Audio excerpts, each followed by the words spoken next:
Эфирде күндемен маалымат программасынан жыйынтыктоочу чыгарылышы студияда турган Сетиева, саламатсыздарбы, бул чыгарылышта. Министрлер кабинети алдыдагы энерго каачылык темасында кеңешме өткөрүүсүн улантууда. Бул кеңешмелердин бүтүмү бир эле. Калк көмүрдү кенен камдап алыш керек. Күйүүчү майга баанын өсүүсү күз ортосунда токтойт. Нефтетиретелер ассоциациясы ал турсун бензин жана дизелдик отунга баа төмөндөрүн убадалайт. Дүйнөлүк көчмөндөр оюндарынын уюштуруучулары күтүүсүз чуунун кесепеттерин жоюуда. Оюндардын чыгашасы ЖМКга түшкөн документтегиден алда канча аз.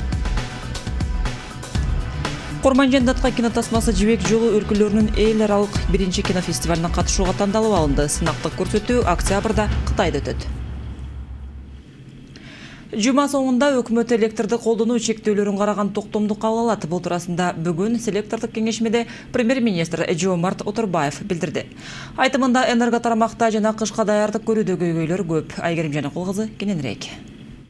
Быйыл Токтогул суу сактагычындагы суунун көлөмү акыркы 10 жылда болуп көрбөгөндө азайган. Андыктан электр энергияны колдонууну 30%га дейре кыскартуу сунушталат. Буга чейин 280 миллион киловатт өтө эле ашык айтылып келген болсо, эми өкмөт даярдап жаткан жаңы токтомго ылайык 11 миллиард киловаттан гана ашышы мүмкүн. Бирок электр энергияны үнөмдөө керек деген менен ашыкча колдонгон сауна өңдүү эс алуучу жайлар эч текшерилбей жатканын премьер-министр сынгалды. Маалымат жок деген жооп уккан соң муну эртеңкиге калтырды. Канча сауна жалды, канча сауна көмүргө отурулду. Бирден кандай иш жүргүзүлүп атат? Жарыкты колдонуу кыскартылып жатканына байланыштуу көмүрдүн көлөмү көбөйтүлөрү айтылат. Башайгы 966 миң тонна көмүр керек. Бул маселе чечилет. Ушуга байланыштуу азыр Кыргызстандын көмүрүн 150 миң тонна көбөйтүү маселесин биз эртеңки токтомго киргизип атабыз. Негизинен биз өзүбүздүн көмүрүбүздү көбөйтүшүбүз керек экен.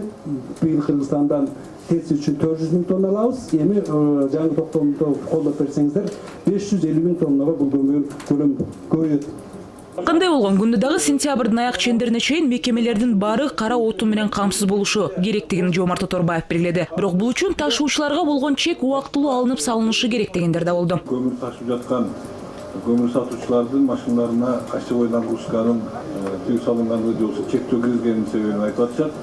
Ошого убактылуу тыюу салынып көмүр ташыгандар үчүн алып салуу боюнча же болбосо кошумча дагы 1-2 тонна көтөрүлгөн жогорулатып берүү боюнча сураны айтышты. Бирде мындай да, эртең көмүр ташчылары көбүрөөк нагрузка уруксатын белгилей деп турат окшойт. Биз болсок, эгер ошондой уруксат берсек, анда жолдордун баарын талкалайбыз. Биз болсок 1,7 миллиард доллар тышкы карыздан өзүбүздүн жолдорду анча-мынча жасап атабыз. Анан кийин ит кылсак ошону эмне кылабыз? Ошон үчүн жакшылап карашыбыз керек. Мен транспорт жана коммуникация министрлигине да айттым.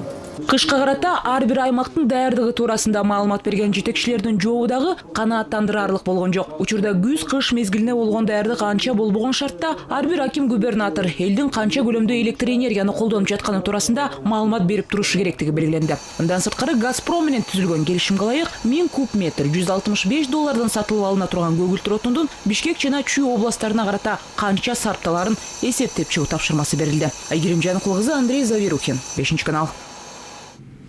Токтогул суу сактагычында болсо, суунун көлөмү бүгүн 11 миллиард 799 миллион куб метрди түзөт. Бул былтыркыдан чейрек аз. Бул туурасында электр станциялар ишканасынын пресс-кызматы билдирет. Туура 1 жыл мурун өлкөнүн башкы суу камылгасында 15 миллиардтан жогору куб метр суу бар болчу. Аны менен бирге учурда суунун келүүсү секундасына 300 куб метрден ашпайт. 1 жыл мурун секундасына 400дөн ашуун куб метр суу келип турган.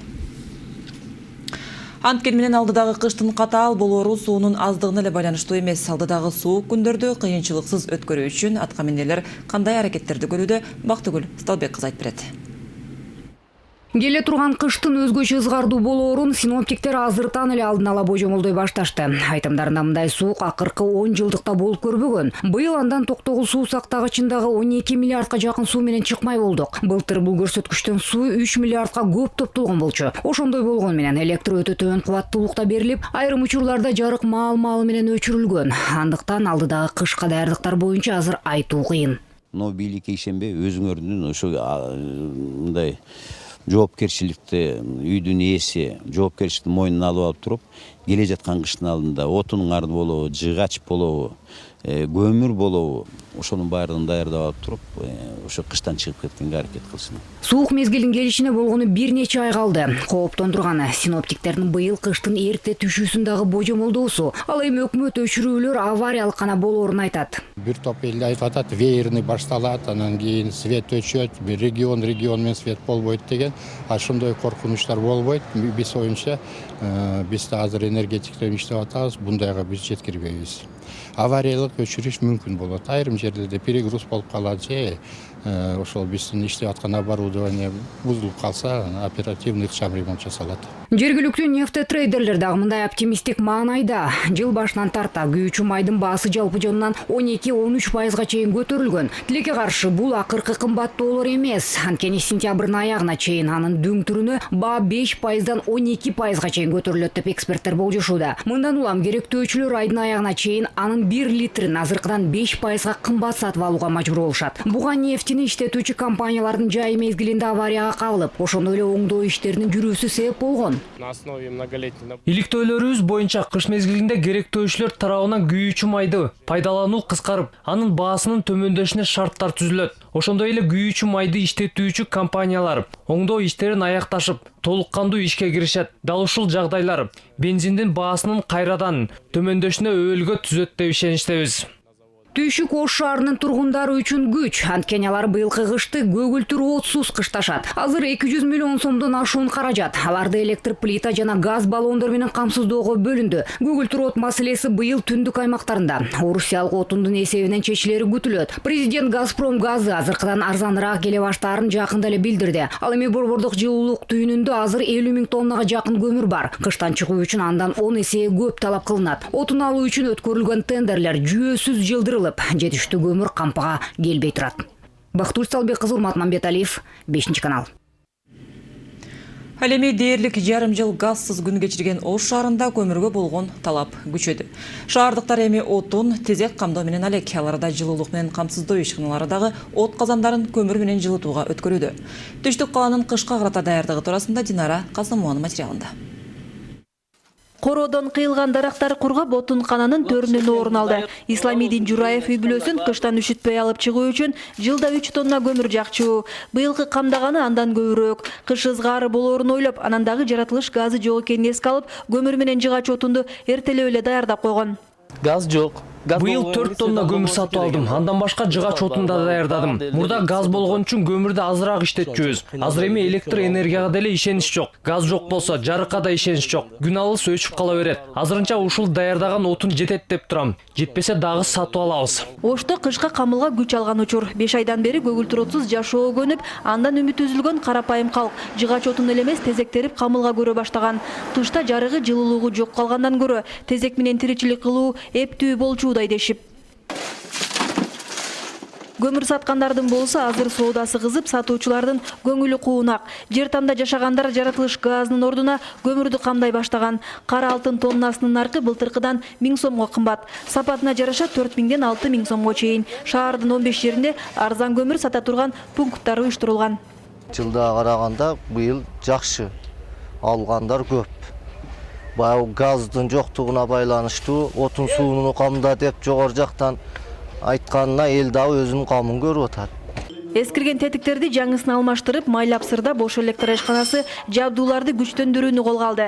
Кыштын суугунда быйыл электр энергияга күчкелери белгилүү. Ага ылайык көмөк чордондордун кубаттуулугун жогорулатуу, аба жана кабелдик чубалгыларды алмаштырып, жаңылоо менен гана калкты үзгүлтүксүз электр жарыгы менен камсыздоого боло тургандыгын энергетиктер убадалайт.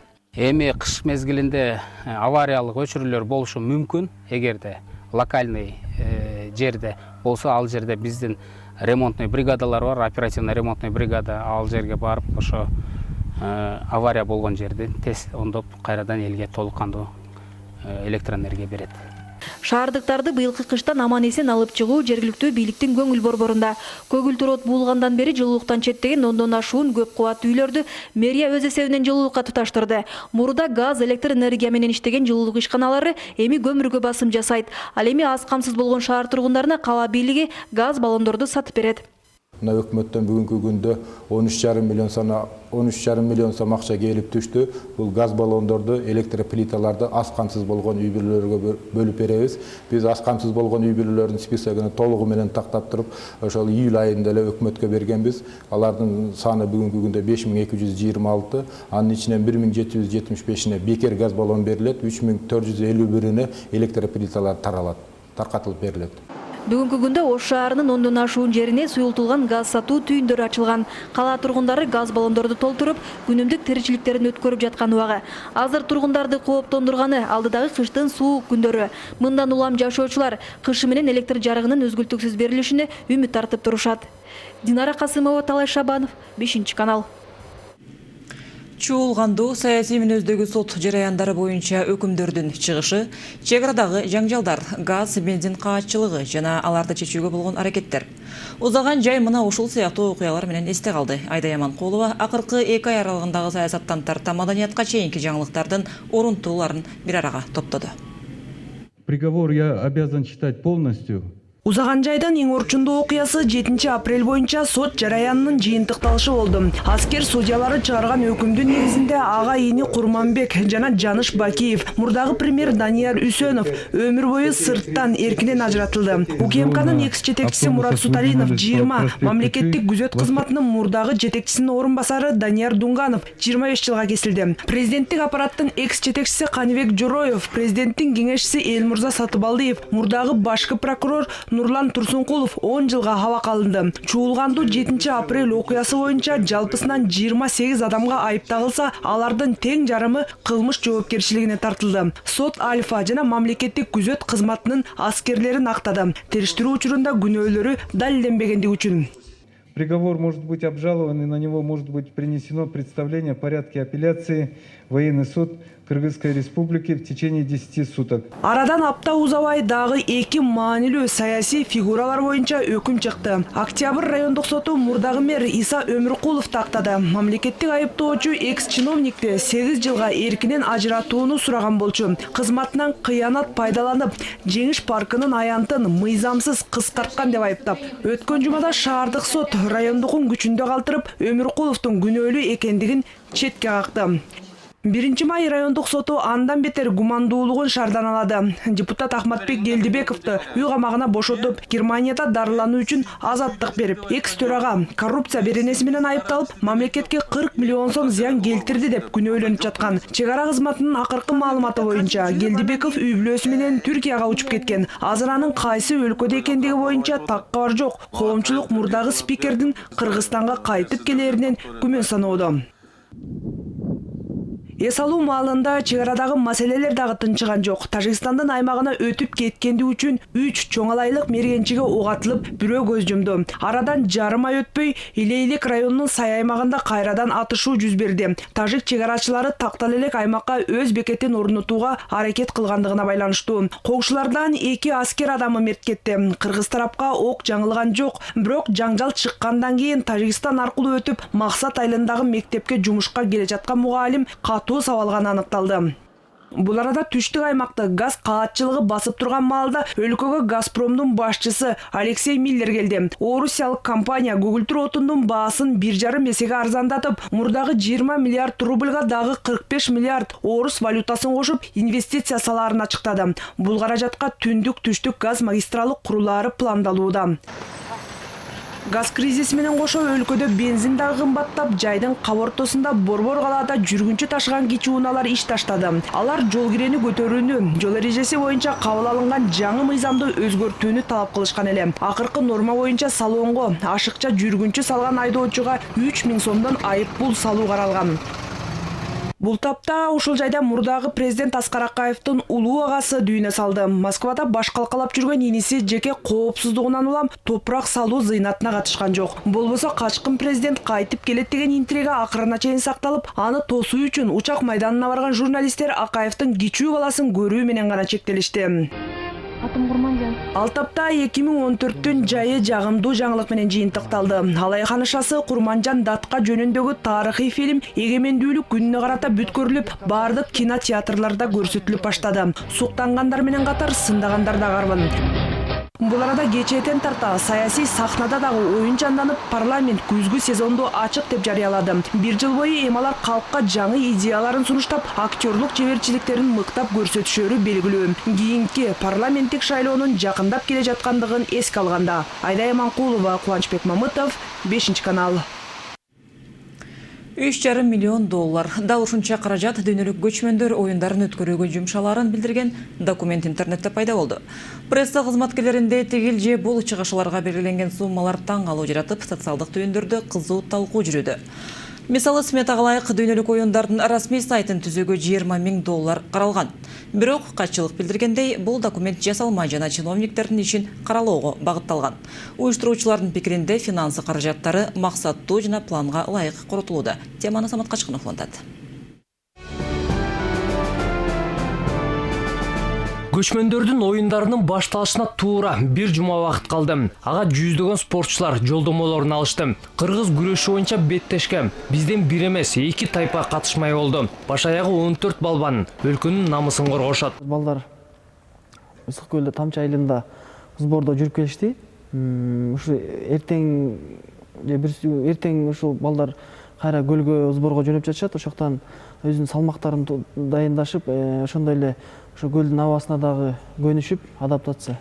Ошо менен буюрса 8 күн таразага түшүп, 9 күн күрөшкө чыгышат. Ысык көл жергесинде старт алчу оюндарга даярдык кызуу жүрүүдө дейт. Атайын уюштуруу иштери үчүн түзүлгөн катчылыктан. Ал ортодо оюндарды уюштуруу шылтоосу менен асман чапчыган суммалар максатсыз сарпталып жаткандыгы да айтылууда. Баардык долларлаган чыгымдар туурасында маалыматтар интернет баракчаларында пайда болду. Мисалы, бул кеңсени эле $5,000 ижарага алышкандыгы жазылып. Имарат биздин управделаментке, ошон үчүн бизге ушу оюндар, көчмөн оюндары бүткүчө бизге берилген. Бул өкмөттүк болгону эми өкмөт бизге берип атат да, жардам берсин бизге деп.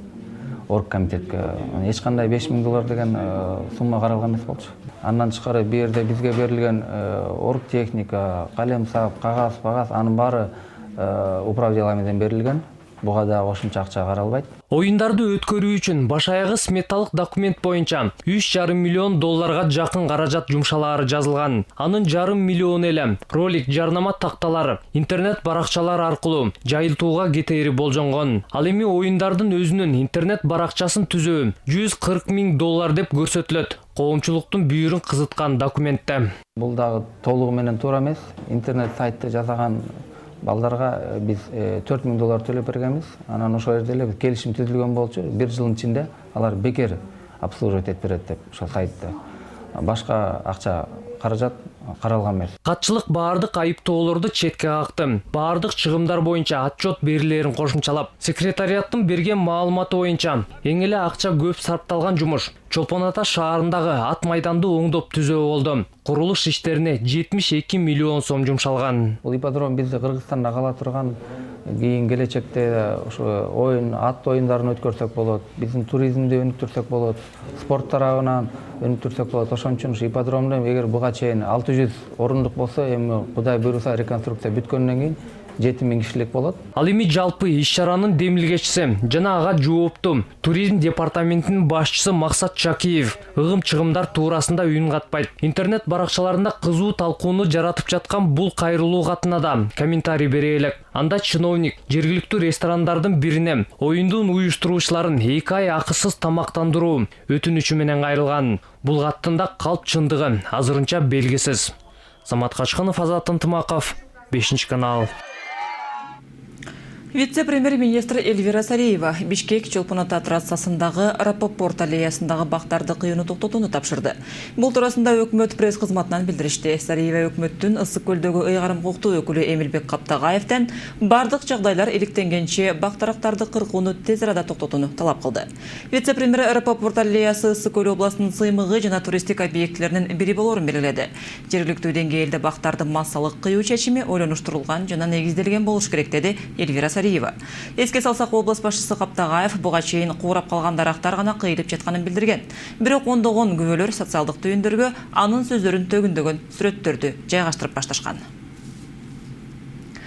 Курманжан датка тасмасы жибек жолу өлкөлөрүнүн биринчи эл аралык кинофестивалына катышууга тандалып алынды. Ал Кытайдын Сиан шаарында ушул жылдын октябрында өтөт. Бул туурасында Кыргызстандын кинематография департаментинен билдиришти. Бул форумдун максаты жибек жолунда жайгашкан өлкөлөрдүн өз ара маданий кызматташуусун арттыруу. Эске салсак, Кыргызстандын тарыхында биринчи жолу мамлекеттик буйрутма менен түзүлгөн тасманын бет ачары 31 август эгемендүүлүк күнү болуп өттү. Курманжан датка тасмасынын режиссеру Садык Шернияз. Бишкекте 3-чү ирет жол борс деп аталган жарнак фестиваль өттү. Бул жолу 500гө жакын кесипкөй адистер жарнама менен иликтенгендер келишти. 2 күнгө созулган иш-чарада катышуучулар Азербайжан, Казакстан, Орусия өңдүү мамлекеттерден келген чеберлердин баяндарын угушту. Фестивалдын жүрүшүндө Борбор Азиядагы жарнакчылардын жана маркетологдордун жараткан иштери тандалып алынды. Ошондой эле Бишкекте коло байгеге татыган Казакстандык жарнама агенттиги өз мекенинде чоң чырга кабылды. Кененирээк кийинки материалда. Бул жерге келген конокторду чыгыш бийим бийлеген сулуулар, келечекте айта турган таттуу нан менен тибеттик манах тосуп алышты. Ред жолбор саталган фестиваль бул жылы чыгыш базары катары өткөрүлүүдө. Анткени менен уюштуруучулардын айтымында иш-чараны башкача атаса деле болот. Кадыр барк жалкоолуктан дагы күчтүүрөөк деген ураан менен. Бул чыгармачыл адамдарды өнүгүүгө, кийинки муумга калтыра турганда эмгек жасоого чакырык. Бул тууралуу улуу чыгыш ойчулдарынын дагы эскерткени бар. Наши предки көптөгөн чыгыш философтору, окумуштуулар, жазуучулар адамзат үчүн көп иштерди калтырышкан. Заманбап адистер, ошол эле реклама менен алектенгендер дагы татыктуу болсун деген мааниде ушундай теманы тандадык. Фестивалдын өткөн жылдагы темасы медицина тармагына байланыштырылган эле. Жарнак менен ооругандар айыккыс деп. Андыктан жыл сайын уюштуруучулар рекламага арналган Орто Азиядагы бирден бир жалгыз иш-чаранын мазмунун креативдүү ойлонуштуруп чыгышат. Авторлор долбоорду болсо эч ким каржылабасын айтышат. Билеттердин сатылышы болсо болгону жол кирөөнү акташ үчүн гана. Поддерживать такие мероприятия мы... Бул фестивалдын өткөрүлүшү Кыргызстандын жүзүдө болууда. Дагы жакшы жери жылдан жылга. Бул иш-чарага болгон кызыгуулардын көбөйүшү, катышуучулардын берген продукцияларынын сапаттары да жакшырууда. Бул жылы коноктор ар бир аймактан келишишти. Эгер Түркмөнстандын атынан катышпагандардын жоктугун эске албаганда, конкурска келген иштердин көбү Орусиядан, Казакстандан жиберилген айтылат. Тажикстандан азыраак болду. Негизи мелдешке түшкөн жарнамалар менен фестиваль жабылыш керек. Ал эми кийинки 2 күн бою катышуучулар лекцияларды окушат. Бул ирет тажрыйбалуулардын катарында Кан фестивалынын катышуучулары дагы келишти. Цикл лекций, рассказов, преподавания и так далее. Бишкекке бул жылы өзүнүн лекциясы менен Ксения Лукичева да келди. Ал интернеттеги ийгиликтүү долбоорлордун редактору. Былтыр катыша албай калган Ксения бул ирет отурган ордунан жылбай туризм туурасында айтып берди. Же болбосо меймандостукту көрсөткөн сүрөттөрдү кантип тартыш керектиги туурасында баян окуп, бул инструмент дал өзү жетектеген интернет сайттын бирден бир ийгилигинин сыры. Я жду от него. Фестивалга өткөн жылдан бери кызыгып келе жатам. Интернеттеги сайтына да жазылгам. Мындай иш-чара керек. Анткени абдан кызыктуу, дем күч берет. Көп нерсени билсең болот. Себеби өзүңдүн ордуңда эле отура бербей, кээде башкалар эмне менен алектенип жатканын дагы билип туруш керек го дейм.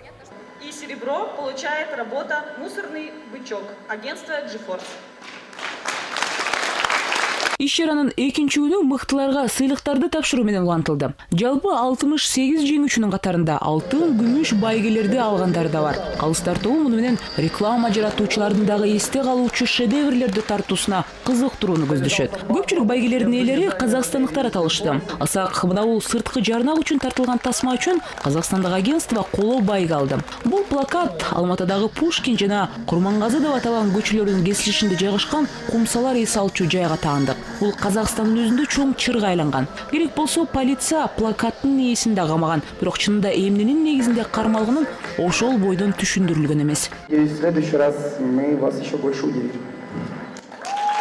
Мүмкүн ушул өңдүү чыр-чатактар менен коштолгон жарнактар фестивалда чоң кызыгууну жаратар, бирок уюштуруучулар үчүн иш-чаранын даңкы анча деле мааниге эмес. Самое важное это развитие. Эң маанилүүсү бул өлкө үчүн имидж. Анткени бизди митингтерди өткөргөн мамлекет катары гана билишпеси керек. Чындыгында Казакстан менен башка жерде тажрыйбалуу адистер өтө көп. Ошолордун бул жака келип эс алып иштеп жатканы менимче жакшы белги болсо керек. Жарнак менен креативдүү ойлорду айкалыштыргандар учурда реклама продуктусу менен алектенгендердин саны уламдан улам өсүп жатканын билишет. Балким кийинки жылы жок дегенде бир алтын байге фестивалдын мекенде калар. Айгерим Жаныкул кызы, Айсулу Текимбаева, Ярослав Калиновский, 5 канал. Күндеме бүгүнкү чыгарылышын мына ушундай жаңылыктар менен жыйынтыктайт. Кайрадан эфир аркылуу амандашканча саламатта туруңуздар. Витапрост жыныстык кызматты жакшыртып, көңүлүңүздү көтөрөт. Витапрост чынныгы эркектер үчүн.